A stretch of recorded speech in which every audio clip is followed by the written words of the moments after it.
안녕하세요, 김호준입니다. 강경화 외교부 장관 후보에 대한 논란이 여전합니다. 야당 입장은 반드시 낙마시킨다는 거죠. 해명도 부족하고 그 역량도 의심된다는 겁니다. 야당이 문제 삼는 표면적 이유가 무엇이든 새 정부에 끌려만 다닐 수 없다는 야당으로서 존재 이유를 천명하고자 하는 그 입장은 동의 여부와 별개로 이해가 갑니다. 제가 갑갑한 건 언론입니다. 여야가 그렇게 정치적 이해를 달리하며 격돌하는 건 한편으로 당연한데, 그런데 후보 역량을 문제 삼는 정치권 공세, 외교부 노조와 전직 장관들이 강 후보에 대한 지지 표명을 했습니다. 제가 아는 한 외교부 구성원과 전직 장관들이 특정 후보를 지지 선언한 건 헌정사상 처음 있는 일입니다. 왜 그랬을까요? 저도 모릅니다. 대다수 국민들이 모르죠. 그럼 강 후보의 어떤 자질 때문에 그랬는지 파악해서 국민들에게 알려주는 게 언론의 역할 아닌가요? 야당 목소리를 전하는 거 중요합니다. 그런데 그런 정파적, 정치적 주장 전달 말고 해당 분야 공직자, 전문가들이 전례 없이 한 목소리를 내면 그 역시 각 정파의 정치적 주장과 비슷한 무게로 함께 전달해줘야 하는 거 아닌가. 여야의 입장 말고 언론의 입장도 따로 그렇게 있어야 하는 거 아닌가. 여야 그리고 언론의 입장까지 더해져서 국민들로 하여금 후보의 자격과 자질을 입체적으로 파악토록 한다. 청문회 본연의 목적이 그거 아닙니까? 김호준 생각이었습니다.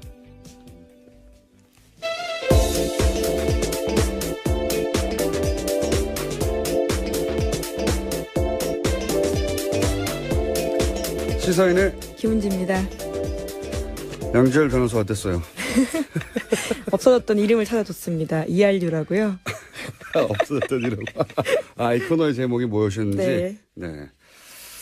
양지열 변호사 이번 주 한번 나오겠죠. 네. 나오기 전에 그 코너를 없애버리도록 하겠습니다. 아, 이 블랙리스트에 올라가는 건가요? 그렇죠. 자, 일주일간 제가 한국 뉴스로부터 떨어져 있었는데 어떤 뉴스가 있었습니까? 네, 어제 청와대가 5개 부처의 장관 후보자 지명했습니다. 사회부총리 겸 교육부 장관에는 김상곤 전 경기도 교육감 발탁됐고요. 법무부 장관 후보자에는 안경환 서울대 명예교수 지명됐습니다. 국방부 장관에는 송영무 전 해군참모총장이 임명됐고요. 고용노동부 장관에는 조대엽 고려대 교수, 환경부 장관에는 김은경 전 청와대 비서관이 발탁됐습니다. 문재인 정부 인선을 관통하는 키워드 중에 하나가 제가 이제 인문학적 정보라고 불렀었는데, 또 최근에 인선 쭉 보면서 어떤 넓은 의미의 문민 통제? 저는 그런 단어를 떠올렸는데, 원래는 이제 군대를 군인이 아니라 합법적으로 선출된 민이 통제한다. 뭐 모든 민주국가의 운영 원리죠. 근데 이번에 사드 보고가 누락된 것도 군에 대한 이런 문민 통제가 완전하지 않다. 그런 징후를 읽을 수 있는데, 어쨌든 최근 인사를 보면 문민 통제라는 단어가 떠오르는 것이, 통상적으로 이제 엘리트 전문 집단 출신들이 독점하던 조직 있잖아요. 뭐 군도 그랬고 검찰도 그랬고 소위 뭐 고시 출신들이 지배하는 부처들도 있고. 근데 그쪽 출신이 아닌 인사로 그런 통제를 하겠다. 이 범주에 들어가는 모든 인사가 이 문민 통제의 어떤 확장 개념으로 저는 볼 수 있다고 생각하는데, 예를 들어 조국 민정수석은 비검찰 출신이었잖아요. 네, 이번에 안경환 법무부 장관 후보자도 그렇습니다. 아예 사시 출신이 아닙니다. 그렇죠. 비법조인 출신이고. 예. 강경화 후보도 비외무고시 출신이고, 그리고 이 국방장관 후보, 송영무 국방장관 후보도 비육사 출신. 그렇죠. 예. 그러니까 우리는 아직 이제 군에 대해서는 이제 비육사 출신이긴 하지만 군 출신이긴 하죠. 그런데, 유럽 같은 경우에는 여성 국방장관이 많아요. 예, 그렇죠. 아주 많습니다. 예. 한두 명이 아니고, 그리고 그 중에는 군 출신이 아닌 아예, 예를 들어서 뭐 유럽의 최강국이라고 할 수 있죠. 뭐, 프랑스, 뭐, 독일, 이탈리아. 군이 강한 나라들이죠. 다 국방장관이 여성이에요. 예. 스페인, 네덜란드, 뭐, 스웨덴, 노르웨이. 제가 알기로는 스웨덴은 그나마 여성 대령 출신인데, 나머지는 군 출신도 아니에요, 여성들인데. 우리나라에서 강경화 그 후보 관련해가지고, 남성 후보가 낫겠다고 그런 한 의원이 얘기를 했지 않습니까? 네, 이현주 국민의당 의원이 말했습니다. 국방을 잘하는 남성이 외교장관을 해야 돼요. 여성 의원의 이야기죠.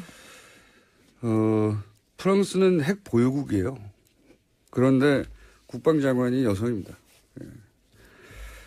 그리고 굉장히 상징적인 게 스페인 국방장관이었던 분. 그분이 임신을 한 채로 군 사열을 받았죠. 예, 그 사진 굉장히 유명합니다. 굉장히 예. 유명한 문민 통제 상징적인 장면. 제가 알기로는 이분이 일찍 돌아가셨어요. 그것까지는 우리가 알 필요 없지만. 예, 몰랐네요. 예. 어쨌든 문재인 정부는 아직 그 정도까지는 안 갔는데, 예. 어쨌든 취약했던 이 문민 통제 개념이 확장되어 가고 있다. 인사들을 보면 그런 생각을 하게 됩니다. 자, 근데 새로 발표한 인선 중에 그 문제가 될 전력들도 공개했죠? 네, 이번에도 먼저 공개했습니다. 청와대가 장관 인선 발표하면서 조대엽 고용노동부 장관 내정자의 음주운전 전력을 먼저 공개했습니다. 물론 인적 물적 피해는 없었다라고 하는데 논란이 되고 있습니다.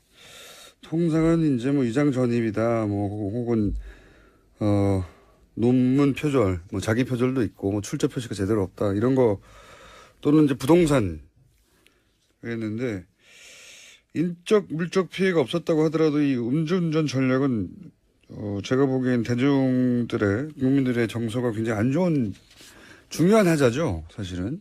네, 술 먹고 운전대 잡았다는 것 자체가 문제가 되기 때문에요. 뭐 과거에는 어떤지 모르겠지만 최근에는 음주운전을 하고 뭐 사고 피해가 전혀 없어도 사실상 방송에 퇴출됐던 연예인들도 많기 때문에 네. 이 하자를 넘어서는 자질, 자격, 입증 책임은 본인에게 있는데 글쎄요.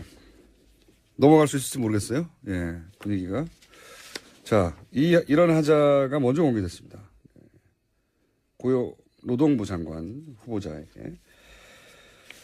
자, 그리고 다음 또 뉴스가 뭐가 있습니까? 네, 차관 인사도 있었습니다. 지난주 금요일과 이번 주 일요일 거쳐서 있었는데요. 가장 눈에 띄는 인사는 박근혜 전 대통령이 나쁜 사람이라고 콕 찍었던 노태강 전 국장이 문화체육관광부 2차관으로 돌아왔습니다. 이것도 굉장히 상징적인 인사죠. 예. 노태강 문체부 2차관. 이게 상징을 다루는 솜씨가 다시 한번 발휘됐다고 저는 보는 것이 문재인 정부가. 누가 있던 자리입니까? 여기가. 김종 전 차관이 있던 그렇죠. 자리죠. 최순실 씨의 손발로로 했던 김종 2차관 그 자리예요. 그 자리에 콕 찍어서 바로. 그러니까 국정원 댓글 수사하다가 좌천됐던 윤석열 검사가 부활하는 것도 그렇고. 그리고 최순실 씨 민원이었죠. 네. 그걸 거절하고 오히려 문제점을 지적했던 말하자면 자기 역할을 굉장히 강직하게 했던 공무원이었던 거죠. 네, 공직자로서 자기 역할을 했던 거에 불과했는데도 네. 찍혔던 거죠. 고생하다가 다시 원대 복귀하는 거 아닙니까? 그러니까 사필 규정의 서사인데 그러니까 자기 자리에서 자기 임무를 제대로 수행하면 반드시 보상받는다. 뭐 그런 기감, 사례, 네. 모델 그런 서사를 만들어가는 중이죠. 이제. 이런 걸 보면서 다음 세대가 배우는 거죠. 나는 어떻게 해야 되겠다. 이런 게 우리 사회에 오랫동안 필요했었는데 역시 상징을 다루는 솜씨인 것 같습니다. 사실 이분 한 분을 그 자리에 인선함으로 해서 노리는 효과가 그런 거겠죠. 예. 상징적입니다. 다음 뉴스는요? 네, 강경화 외교부 장관 후보자의 인준을 둘러싸고 여야가 정면 충돌하고 있습니다.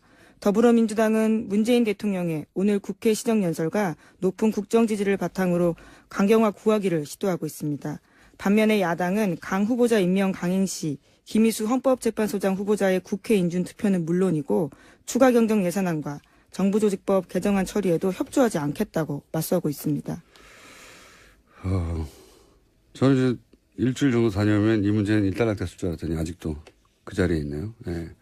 근데 이제 강경화 후보는 언론이 지금까지 전달했던 내용, 후보에 대한 그 이상으로 이 전문가 영역에서는 높이 평가받고 있는 인물일지도 모른다. 그런 생각을 전 처음 했어요. 왜냐면은 그 여당이 장관 후보를 지명했는데 시민단체가 반대하는 건 제가 수없이 봤습니다. 그런데 야당이 반대하는데 시민단체가 지지하는 후보는 제가 기억이 안 나요. 거의. 기억이 안 나는데 강경화 후보에 대해서는 예를 들어서 위안부 관련 단체나 여성단체, 뭐 국제구호단체 여기까지는 그럴 수도 있겠다 싶었어요. 국제구호단체 같은 경우에는 이제 유엔하고의 관련도 있고 위안부 문제 같은 경우에는 본인이 직접 찾아가기도 했고 그런데 이제 외교부 노조가 정부 부처의 공무원 노조가 특정 후보를 저 사람이 우리 수장으로 적임자다. 혹시 낙마하면 안 되겠다. 걱정돼서 나서는 거 이런 거 보신 적 있어요? 예, 정말 이례적입니다. 네, 이례적인 라는 단어를 넘어서서 처음 있는 일이에요. 예, 그렇죠. 처음 봅니다. 외교부 조직에 활력 넣어줄 순혈주의 타파해야 한다면서 지지 선언했습니다. 그러니까 정부 부처의 내부 구성원들이 장관 후보자를 저 사람이 우리 장관이었으면 좋겠다고 지지 선언을 하는 경우는 이건 처음 있는 일입니다. 근데 여기서 그치지 않고 김영삼 정부부터 박근혜 정부까지 그러니까 93년인가요? 예, 이명박 정부까지입니다. 이번에 지지 선언한 장관. 그렇죠. 지금은 장관이 예, 윤명세 장관은 빠졌거든요. 현직이니까. 그리고 유엔에서 강경화 후보 상관이었던 반기문 전 사무총장을 제외하고는 사실상 현재 사회생활을 하고 있는 전직 외교부 장관 전원이에요. 전원. 그렇죠. 네. 10명이요. 진보 보수 상관없이 모두가 지지 성명 냈습니다. 김영삼 정부 시절부터 외교부 장관을 했던 사람 전원이 강경화 후보가 차기 외교부 장관, 뭐 예를 들어서 송민순 외교부 장관 같은 경우에 문재인 후보 시절에 각을 아주 제대로 세웠잖아요. 예, 대선 캠프 때 굉장히 크게 각을 세웠어요. 심지어 고발도 당했거든요. 그러니까 캠프로부터. 전직 장관 전원이 특정 후보의 지지 성명을 냈단 말이죠. 이런 거는 제가 보기엔 헌정사에서 전무했고 앞으로도 후무할 거라고 봅니다. 예. 그러니까 정치권에서 자질이 부족하다. 외교부 장관으로서. 그랬더니 해당 분야 전문가 집단에서 최고 자리에 올랐던 외교부 장관 10명이 직접 나와서 아니라고 말하는 거잖아요. 굉장히 전례가 없는 일입니다. 그래서 저는 이 정도 되면 강경화 후보에 대해서 언론들이 다시 알아봐야 된다고 생각해요. 왜 현직 구성원 전직 장관들이 전부 나서서 이 사람을 장관으로 해달라는 거잖아요. 저는 좀 쉽게 이해가 잘 안 가는 그 분야 전문가가 아니라서 그런 건지. 여하간 여야 공방도 전달해야 되는 거고 의혹도 중개해야 되는 거지만 그것만으로 부족한 거죠. 사실 언론의 역할이 여기서 굉장히 부족했다고 보는 것이 강경화 후보에 대해서 왜 외교부 전문가들이 나섰는지 전달해 줘야 된다고 봅니다. 네.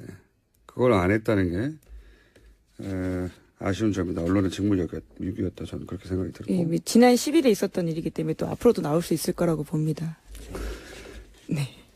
자, 굉장히 특이한 현상입니다. 그래서 저희가 잠시 후에 외교부의 노조 연결해서 왜 그런 성명을 냈는지 민의로 인터뷰로 할 예정입니다. 자, 다음 뉴스는요? 네, 검찰 수뇌부가 줄줄이 사퇴하고 있습니다. 그런데 그 퇴임사에는 반성이 없다라고 한겨레 신문이 지적하고 있습니다. 특히 이번 인사로 사표를 쓰진 않았지만 정윤회 문건 유출 사건을 잘못 처리했다는 이유로 문책성 자천당한 유상범 창원지검장도 있는데 유상범 창원지검장의 발언도 논란이 되고 있습니다. 인사 다음 날 지난 9일 이임식에서 결코 부끄러움 없이 사건을 처리하고자 노력했기에 의연함과 당당함을 잃지 않겠다 이렇게 말했습니다. 네, 그랬군요. 저는 이제 지난 한 주 동안 뭐 한 주 이상이죠. 2주간 강경화 후보에 대한 논란이 거의 언론에 큰 토픽이었는데 그래서 오히려 크게 부각되지 않았었는데 지금 검찰의 고검장급이 이렇게 한 번에 4명입니까? 네. 네, 4명이요. 한 번에 날아가는 거는 최초의 일이에요. 네. 대단히 고강도의 인적 청산이 검찰 내부에서 이루어지고 있는데 오히려 제가 보기엔 강경화 후보 논란보다 훨씬 더 큰 일이 벌어지고 있는데 언론에서 크게 취급되지 않고 있네요. 고검장급 4명이 한 번에 날아갔습니다. 처음 있는 일입니다. 이거 없이. 검찰에서 근데 보통 이 정도 되면은 여러 가지 이야기가 많이 나왔었거든요. 과거에는. 자기들끼리 회의도 있고 막 검찰의 반발도 있고 없는 거예요. 네, 상대적으로 조용한 편입니다. 없는 거예요. 대단히 고강도의 인적 청산이 검찰 내부에서 이루어지고 있는데 조용히 이루어지고 있습니다. 굉장히 그 특이한 현상입니다. 이것도. 자, 관련 뉴스가 또 있나요? 네, 돈봉투 만찬 관련해서 김영란법으로 수사 의뢰된 이영렬 전 서울중앙지검장이 지난 주말에 몰래 조사받고 갔다고 또 보도됐습니다. 그러니까 포토라인에 세우지 않고요. 조용히 조사받고 갔다라는 겁니다. 하여튼 조용히 처리되고 있어요. 모든 게. 검찰 내부의 인적청산과 관련된 계획이 굉장히 조용히 처리되고 있다. 특이한 현상입니다. 주목할 만한. 자, 다음 뉴스는요? 네, 이제 다음 뉴스를 하기 전에 지부장님 연결이 되어 있다고 하는데 괜찮으실까요? 그렇군요. 외교부 노조? 예. 민의로 하기로 했죠? 예. 네. 본인이 진행을 하고 그래요? 제작진들이. 죄송합니다. 제작진들이. 예. 메시지를 시그널을 넣었군요. 보내셔서요. 네. 빨리 하라고. 네. 김호준 정신없다고. 죄송합니다. 자, 미니 인터뷰. 좀 전에 얘기를 했었습니다만, 강경화 외교부 장관 후보자 청문 보고서 채택을 야당이 거부하고 있죠. 그런데 외교부 공무원 노조에서 강 후보자 임명을 지지하고 나왔습니다. 왜 그랬을까요? 국가공무원 노동조합 외교부 지부의 한상구 지부장 연결해 보겠습니다. 안녕하세요. 예, 안녕하십니까. 한상구입니다. 네, 우선 이 국가공무원 노조 소개부터 해주십시오. 네, 말씀하신 그 국가공무원노동조합은 고용노동부, 기재부, 경찰청 등 26개 중앙부처 소속 지부 2만 5천 조합원으로 구성된 법내 유일의 노동단체입니다. 외교부 공무원노조도 그중에 한 지부로서 2006년 설립 신고되었고요. 네. 조합원은 지부장님 카톡 좀 꺼주십시오. 죄송합니다. 네.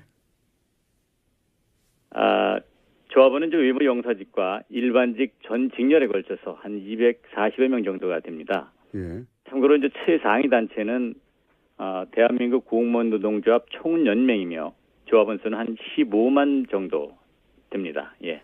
알겠습니다. 굉장히 큰 노조인데, 그런데 이 외교부의 공무원 노조가 장관 후보에 대해서 공개적으로 지지 선언을 하고 성명을 낸 건 제가 알기로는 최초인데 최초 맞죠? 예, 그렇습니다. 최초. 왜 이렇게 직접 성명까지 낸 겁니까? 네, 일반적으로 반대 성명을 내는 경우는 많이 있지만 예. 이 성명은 극히 드문 일이고 예. 외교부 논평은 이번이 처음입니다. 우리 외교는 이제 새로운 패러다임과 조직 문화 혁신을 원하고 있습니다. 예. 이러한 새로운 리더십을 보여줄 수 있는 인재를 정쟁의 희생양으로 잃고 싶지 않다는 것이 외교부 구성원들의 마음이기 때문입니다. 예. 그렇군요. 예. 인재라고 보신 건데. 그리고 새로운 패러다임, 조직 문화 혁신을 말씀하셨는데 외교부 조직 문화 혁신이란 건 어떤 걸 말하는 겁니까? 네, 이거 좀 어떻게 내부 치부를 좀 드러내는 것 같아서 좀 그렇습니다만 그동안 이제 고시 특정 대학, 남성 중심, 간부 중심으로 운영되었던 조직 운영이 예. 지금 몇 년 동안 그래도 나아지고는 있지만 지속적인 개선이 요구되어 왔습니다. 예, 예. 이러한 조직 운영은 권위적이고 소통에 취약하며 결과도 빈약한 면을 드러냈습니다. 상명 하달치기의 의사 전달 구조 속에서 밤늦도록 휴일도 없이 일에 파묻혀 지내지만 주요 현안에 이렇다 할 결과를 내놓지 못했습니다. 같이 일했던 동료들에 의하면 강 후보자는 탈권위적이고 소통과 대면 보고를 중시하며 부하 직원들의 말을 귀 기울이지 않은 외교부 개혁의 적임자로 구성원들은 그렇게 판단을 하고 있습니다. 네. 외교부에서는 강 후보자와 함께 일했던 동료들로부터 그런 평가도 받았고 들었고 그래서 외교부 구성원들은 이 인물이라면 지금까지 외교부 순혈주의를 개혁하는데 적임자라고 내부 구성원들이 판단을 했다. 그렇습니다. 네, 그런데 이런 인재가 이제 정쟁을 통해서 낙마한다든가 그런 일이 있었으면 안 되겠다 싶은 절박감 같은 게 구성원들 사이에 있었다. 이런 말씀이시네요? 예, 그렇습니다. 예. 근데 이제 야당에서는 업무 능력에 대해서도 이제 의문을 제기하거든요. 외교부 장관으로 업무를 제대로 할 수 있겠냐. 이 부분에 대해서 어떻게 판단하십니까? 예, 하여튼 의문 제기에 앞서서 인사청문회를 지켜본 국민의 한 사람으로 좀 몇 가지 보고 느낀 점을 좀 말씀드리고자 합니다. 네. 장장 한 13시간이 넘는 시간을 후보자의 답변을 듣기 위한 장이라기보다는 사실상 그 취조에 가깝다는 느낌을 지울 수가 없었습니다. 능력 검증이라며 정책 질문하는 경우에도 소위 낚는 질문을 퀴즈처럼 던지면서 후보자가 답변을 머뭇거리거나 신중함을 보이면 능력 없음, 소신도 비전도 없으므로 낙인을 찍는 것은 옳지 않다고 생각을 합니다. 또한 야당이 후보자의 청문회 결과 보고서 채택 거부를 공직 후보자 인준권과 연계시키는 것은 정말 인사청문회의 본질을 훼손하고 정쟁의 수단화시키는 것에 다를 바가 없습니다. 강 후보자는 외교부에서도 유엔에서도 늘 중용되고 사랑받아온 인사입니다. 유엔도 그 어느 무대보다 국가 간 이해가 첨예하게 충돌하고 관료주의가 팽배해지고 있습니다. 그 속에서도 강경화는 코피 아난, 반기문, 최근 구테레스 등 3대에 걸친 사무총장에게 중용된 바 있습니다. 특히 구테레스 현 사무총장은 강 후보자에게 인수위원장을 맡아줄 것을 요청하였고 이후 사무차장급인 정무특보라는 자리를 새로 만들어 자신을 곁에 두고자 했습니다. 그렇군요. 예, 그리고 그녀가 아프리카 시리아의 그 인권 유린 현장을 누리면서 문제를 해결해온 모습은 세계인에게 감동을 줬습니다. 이제 그녀가 은발을 날리며 대한민국의 외교 수장으로 국제 무대에서 활약할 날을 상상해 보는 것만으로도 대한민국 위상이 올라간 듯해 뿌듯함을 느낍니다. 예. 알겠습니다. 어떤 이미지를 외교부 직원들은 가지고 있는지. 근데 마지막으로 그러면 외교부 직원들을 대변해서 이 강경화 후보에 대한 어떤 외교부 직원들의 기대를 방송에서 전해주시면요. 짧게 전해주십시오. 시간이 없습니다. 예. 간단히 좀 대신해서 말씀을 좀 드리고 싶은 것은요. 강경화 후보는 문재인 정부가 지향하는 시대적 요구와 외교 리더십을 보여줄 수 있는 적임자입니다. 국민 직접 소통하고 세계를 무대로 당당하게 우리 입장을 설득할 수 있는 따뜻함과 능력을 겸비한 후보자입니다. 외교부가 더 이상 폐쇄적인 조직이 아니라 열린 조직, 집단 무기력에 빠진 조직이 아니라 당당하고 활기찬 조직으로 거듭나기를 기대하고 있습니다. 유엔 사무총장 특보를 마다하고 마지막 공직의 소명을 다하기 위해 돌아온 강경화 후보자에게 국가와 국민을 위해 봉사할 기회를 주시기 바랍니다. 그런 울림이 있었기에 저뿐만 아니라 위안부 피해자 할머니로부터 전직 외교 장관들 그리고 30여 여성 단체 등 다수의 사회 단체에서도 지지를 표명해왔습니다. 마지막으로 노조를 포함해 외교부 2,200명의 직원들이 강경화 후보가 그 역할을 제대로 수행할 적임자로 그를 외교부 수장으로 원하고 있다는 말을 국민들에게 전하고 싶습니다. 감사합니다. 알겠습니다. 오늘 말씀 감사합니다. 예, 고맙습니다. 네, 지금까지 한상구 외교부 지부장이었습니다. 국가공무원 노동조합회. 굉장히 인상적인 인터뷰네요. 네. 그렇군요. 외교 내에서는 이미지가 좋군요. 네. 시간이 거의 다 됐는데 제목 한두 줄 정도 읽고 끝낼 수 있을 것 같습니다. 네, 프랑스에서 마크롱 신당이 돌풍을 일으키고 있습니다. 현재 하원 의원 뽑는 총선 진행 중인데 70% 이상 석권한다고. 70%요? 네. 국회의원이 한 명도 없는 있습니다. 네, 국회의원이 한 명도 없는 정당이었어요. 네. 근데 이제 대통령을 뽑고 바로 총선을 하니까 이렇게 되는 거죠. 아마 우리나라에서도 대선 직후에 총선이 있었다면 비슷하지 않았을까 싶습니다. 네. 야당에게는 다행히도 3년 후에 했습니다. 네. 77%요. 네, 지금 나오는 보도에 따르면요, 최대 77까지 나오고 있습니다. 야, 그러면 사실상 사회당은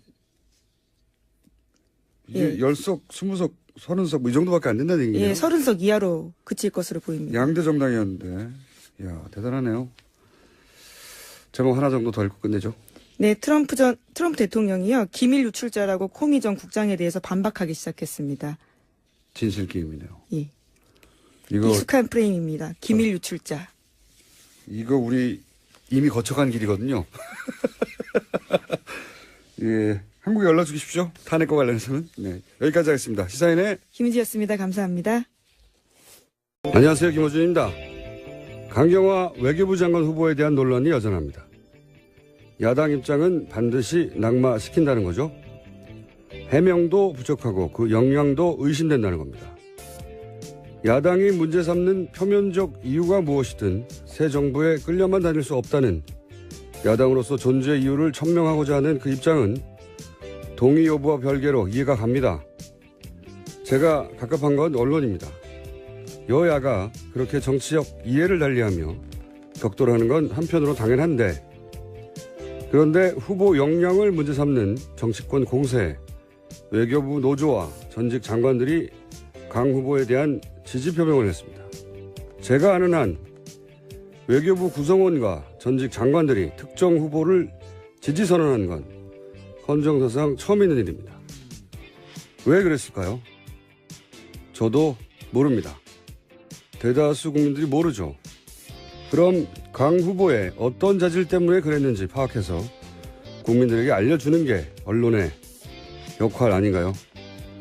야당 목소리를 전하는 거 중요합니다. 그런데 그런 정파적, 정치적 주장 전달 말고 해당 분야 공직자, 전문가들이 전례 없이 한 목소리를 내면 그 역시 각 정파의 정치적 주장과 비슷한 무게로 함께 전달해줘야 하는 거 아닌가.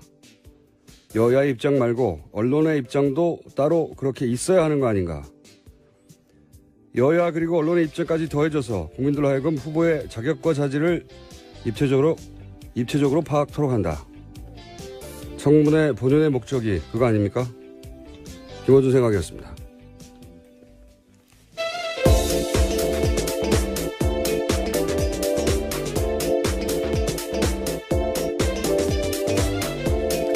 시사인의 김은지입니다. 양지열 변호사 어땠어요? 없어졌던 이름을 찾아줬습니다. 이알류라고요. 없어졌던 이름. 아, 이 코너의 제목이 뭐였는지. 네. 양지열 변호사 이번 주 한번 나오겠죠. 네. 나오기 전에 그 코너를 없애버리도록 하겠습니다. 이 블랙리스트에 올라가는 건가요? 그렇죠. 자, 일주일간 제가 한국 뉴스로부터 떨어져 있었는데 어떤 뉴스가 있었습니까? 네, 어제 청와대가 5개 부처의 장관 후보자 지명했습니다. 사회부총리 겸 교육부 장관에는 김상곤 전 경기도 교육감 발탁됐고요. 법무부 장관 후보자에는 안경환 서울대 명예교수 지명됐습니다. 국방부 장관에는 송영무 전 해군참모총장이 임명됐고요. 고용노동부 장관에는 조대엽 고려대 교수, 환경부 장관에는 김은경 전 청와대 비서관이 발탁됐습니다. 문재인 정부 인선을 관통하는 키워드 중에 하나가 제가 이제 인문학적 정보라고 불렀었는데 또 최근에 인선 쭉 보면서 어떤 넓은 의미의 문민 통제? 저는 그런 단어를 떠올렸는데 원래는 이제 군대를 군인이 아니라 합법적으로 선출된 민이 통제한다. 뭐 모든 민주국가의 운영 원리죠. 근데 이번에 사드 보고가 누락된 것도 군에 대한 이런 문민 통제가 완전하지 않다. 그런 징후를 읽을 수 있는데 어쨌든 최근 인사를 보면 문민 정부, 문민 통제라는 단어가 떠오르는 것이 통상적으로 이제 엘리트 전문 집단 출신들이 독점하던 조직 있잖아요. 뭐 군도 그랬고 검찰도 그랬고. 차관 인사도 있었습니다. 지난주 금요일과 이번 주 일요일 거쳐서 있었는데요. 가장 눈에 띄는 인사는 박근혜 전 대통령이 나쁜 사람이라고 콕 찍었던 노태강 전 국장이 문화체육관광부 2차관으로 돌아왔습니다. 이것도 굉장히 상징적인 인사죠. 예. 노태강 문체부 2차관. 이게 상징을 다루는 솜씨가 다시 한번 발휘됐다고 저는 보는 것이 문재인 정부가. 누가 있던 자리입니까? 여기가. 김종 전 차관이 있던 그렇죠. 자리죠. 최순실 씨의 손발로로 했던 김종 2차관 그 자리예요. 그 자리에 콕 찍어서 바로. 그러니까 국정원 댓글 수사하다가 좌천됐던 윤석열 검사가 부활하는 것도 그렇고. 그리고 최순실 씨 민원이었죠. 네. 그걸 거절하고 오히려 문제점을 지적했던 말하자면 자기 역할을 굉장히 강직하게 했던 공무원이었던 거죠. 네, 공직자로서 자기 역할을 했던 거에 불과했는데도 네. 찍혔던 거죠. 고생하다가 다시 원대 복귀하는 거 아닙니까? 그러니까 사필 규정의 서사인데 그러니까 자기 자리에서 자기 임무를 제대로 수행하면 반드시 보상받는다. 뭐 그런 기감, 사례, 네, 모델 그래서 서사를 만들어가는 중이죠. 이제 이런 걸 보면서 다음 세대가 배우는 거죠. 나는 어떻게 해야 되겠다. 이런 게 우리 사회에 오랫동안 필요했었는데 역시 상징을 다루는 솜씨인 것 같습니다. 사실 이분 한 분을 그 자리에 인선함으로 해서 노리는 효과가 그런 거겠죠. 예. 상징적입니다. 다음 뉴스는요? 네, 강경화 외교부 장관 후보자 인준을 둘러싸고 여야가 정면 충돌하고 있습니다. 더불어민주당은 문재인 대통령의 오늘 국회 시정연설과 높은 국정 지지를 바탕으로 강경화 구하기를 시도하고 있습니다.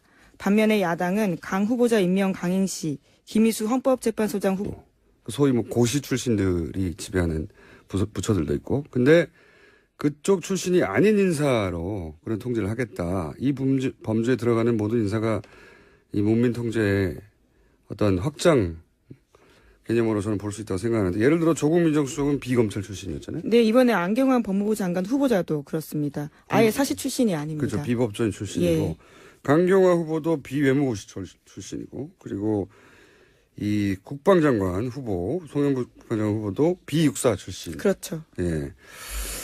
그러니까 우리는 아직 이제 군에 대해서는 이제 비육사 출신이긴 하지만 군 출신이긴 하죠. 그런데 예, 유럽 같은 경우에는 여성 국방장관이 많아요. 예, 그렇죠. 아주 많습니다. 예. 한두 명이 아니고, 그리고 그 중에는 군 출신이 아닌 아예, 예를 들어서 뭐 유럽의 최강국이라고 할 수 있죠. 뭐, 프랑스, 뭐, 독일, 이탈리아. 군이 강한 나라들이죠. 다 국방장관이 여성이에요. 예. 스페인, 네덜란드, 뭐, 스웨덴, 노르웨이. 제가 알기로는 스웨덴은 그나마 여성 대령 출신인데, 나머지는 군 출신도 아니에요, 여성들인데. 이제 우리나라에서 강경화 그 후보 관련해가지고, 남성 후보가 낫겠다고 그런 한 의원이 얘기를 했지 않습니까? 네, 이현주 국민의당 의원이 말했습니다. 국방을 잘하는 남성이 외교장관을 해야 돼요. 여성 의원의 이야기죠. 프랑스는 핵 보유국이에요. 그런데 국방장관이 여성입니다. 예. 그리고 굉장히 상징적인 게 스페인 국방장관이었던 분. 그분이 임신을 한 채로 군 사열을 받았죠. 예, 그 사진 굉장히 네, 유명합니다. 굉장히 예. 유명한 문민 통제 상징적인 장면. 제가 알기로는 이분이 일찍 돌아가셨어요. 그것까지는 우리가 알 필요 없지만. 예, 몰랐네요.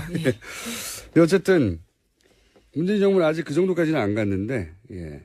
어쨌든 취약했던 이 문민 통제 개념이 확장되어 가고 있다. 인사들을 보면 그런 생각을 하게 됩니다. 자, 근데 새로 발표한 인선 중에 그 문제가 될 전력들도 공개했죠? 네, 이번에도 먼저 공개했습니다. 청와대가 장관 인선 발표하면서 조대엽 고용노동부 장관 내정자의 음주운전 전력을 먼저 공개했습니다. 물론 인적 물적 피해는 없었다라고 하는데 논란이 되고 있습니다. 통상은 이제 뭐 위장 전입이다, 뭐 혹은 논문 표절, 뭐 자기 표절도 있고, 뭐 출처 표시가 제대로 없다 이런 거, 또는 이제 부동산 그랬는데, 인적 물적 피해가 없었다고 하더라도 이 음주운전 전략은 제가 보기엔 대중들의 국민들의 정서가 굉장히 안 좋은 중요한 하자죠, 사실은. 네, 술 먹고 운전대 잡았다는 것 자체가 문제가 되기 때문에요. 뭐 과거에는 어떤지 모르겠지만 최근에는 음주운전을 하고 뭐 사고 피해가 전혀 없어도 사실상 방송에 퇴출됐던 연예인들도 많기 때문에, 네. 이 하자를 넘어서는 자질, 자격, 입증 책임은 본인에게 있는데, 글쎄요. 넘어갈 수 있을지 모르겠어요. 예, 분위기가. 자, 이런 하자가 먼저 공개됐습니다. 노동부 장관 후보자에게. 자, 그리고 다음 또 뉴스가 뭐가 있습니까? 네,